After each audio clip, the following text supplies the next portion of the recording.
Hola, ¿cómo están? Hoy hablamos de citodiagnóstico. ¿En qué consiste esta técnica? En establecer la causa y la naturaleza de las alteraciones de los tejidos mediante la determinación del número de células, del tipo celular o las características morfológicas de esos tipos celulares, en lesiones exfoliativas, en masas tumorales e inclusive también en órganos. El objetivo principal de esta técnica, por sobre todo, es establecer las características de la morfología celular o determinar la presencia de agentes patógenos en esas muestras de tejidos o en las secreciones, con el fin de obtener información de interés clínico, dar un diagnóstico y proveer información para establecer un tratamiento adecuado en esos pacientes. Este citodiagnóstico se realiza para el estudio de alteraciones en órganos o en masas profundas mediante la técnica de punción con una aguja fina. También podemos hacer estudio de lesiones superficiales en citologías exfoliativas y hacer análisis de fluidos mediante la técnica de punción.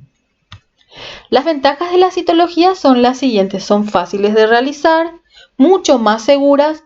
Normalmente no es necesario hacer una anestesia general en los pacientes que van a ser sometidos al estudio.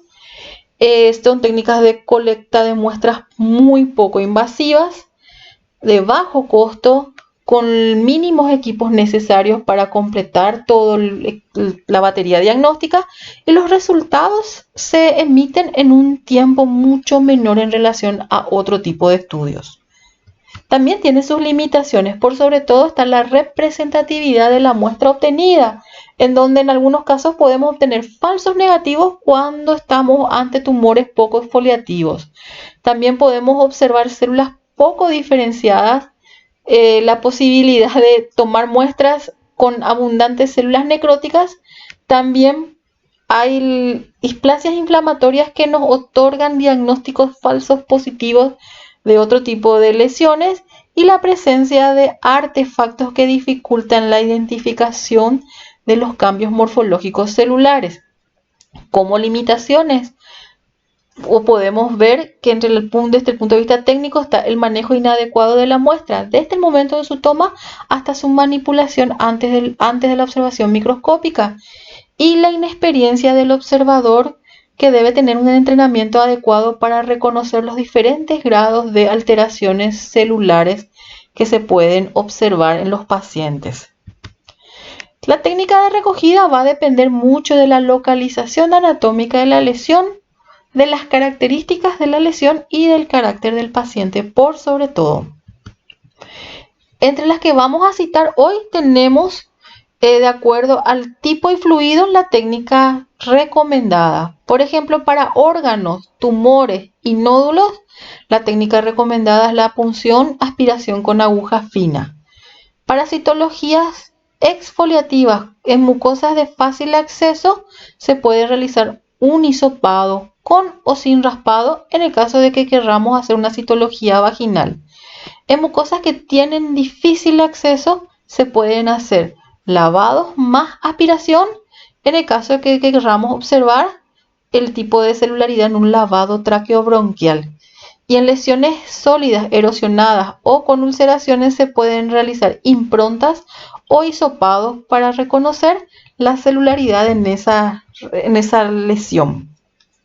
En el caso de fluidos como líquidos en cavidad corporal o fluidos corporales, se recomienda una punción con aspiración para reconocer la celularidad o la presencia de microorganismos en abscesos, hematomas, fluidos que se encuentran en el tórax o en el abdomen. Lo primero que vamos a ver es la técnica de aspirado con aguja fina. Para poder realizar la misma, primero debemos rasurar y localizar la lesión, desinfectar la superficie de esa lesión, inmovilizar la masa con una mano y luego insertar una aguja con la otra, aspirar de forma continua e intermitente, y luego con la jeringa expulsar el contenido de la aguja sobre una lámina portaobjeto limpia, y posterior a eso se realiza el extendido. En esta imagen nosotros podemos ver la técnica de extracción, en donde se inmovilizó la masa, se procedió a la punción con la aguja Y luego en esta parte vamos a observar la forma en que fue tomada la muestra hasta el retirado de la aguja para realizar la colocación de la muestra sobre una lámina portaobjeto limpia. Una vez colocado la lámina en la lámina el material aspirado, se procede a hacer la extensión de manera inmediata. Se pueden hacer dos técnicas de extendido, una por aplastamiento o la técnica del frotis sanguíneo, que es lo que se observa en esta imagen. Ambas formas de preparar el extendido van a depender mucho de la calidad de la muestra y de la celularidad para que sea más fácil la observación o se puedan ver con más detalles los cambios celulares de esa lesión. La siguiente técnica es la de la impronta y del raspado. Se preparan a partir de superficies de lesiones cutáneas como úlceras, erosiones, costras, pústulas. Para ello debemos realizar dos tomas de muestra, una que se realiza antes de la limpieza o desinfección de la herida y otra posterior a ese procedimiento. También se pueden hacer improntas o raspados en superficies extraídas de forma quirúrgica o en lesiones post-mortem ya en una sala de necropsia. El inconveniente es que mediante la técnica de impronta hay muy poca celularidad que se va a observar en el microscopio y también la probabilidad de que esas células no sean representativas de la lesión que nosotros estamos estudiando. Aquí vemos en la imagen la forma de realizar una impronta en donde se presiona suavemente el tejido o la lesión sobre una lámina portaobjetos limpia y mediante esa presión leve van quedándose adheridas las células de ese tejido y que luego nosotros vamos a observar en el microscopio.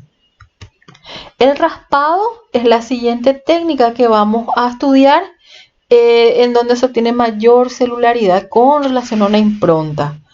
El material que se obtiene se realiza mediante el raspado con una hoja de bisturí, se coloca sobre una lámina portaobjeto, se extiende y se realiza una técnica de aplastamiento que permite uniformar o realizar una monocapa de células para la observación microscópica posterior. La siguiente técnica de extracción de muestras o de obtención de muestras es el extendido con hisopos. Esto se realiza para tomar muestras en lugares muy estrechos o tractos fistulosos o en la vagina. Para que podamos obtener una buena cantidad de células, primero tenemos que embeber o humedecer el hisopo con solución fisiológica. Y luego de obtenida la muestra, ese hisopo se frota suavemente sobre la superficie de un portaobjetos, sin hacer mucha presión, ya que podemos romper las células. La otra técnica es la del cepillado. Esta técnica es recomendada cuando las muestras se rompen fácilmente o se dicen que los tejidos son muy friables. En el caso de los hemangiosarcomas esplénicos se puede realizar esta técnica de extracción de muestra. Una vez realizado el cepillado, las muestras se transfieren a una lámina portaobjeto con la porción del cepillo en donde se frota suavemente, obteniendo la mayor cantidad posible de células para poder observarlos en su estudio microscópico.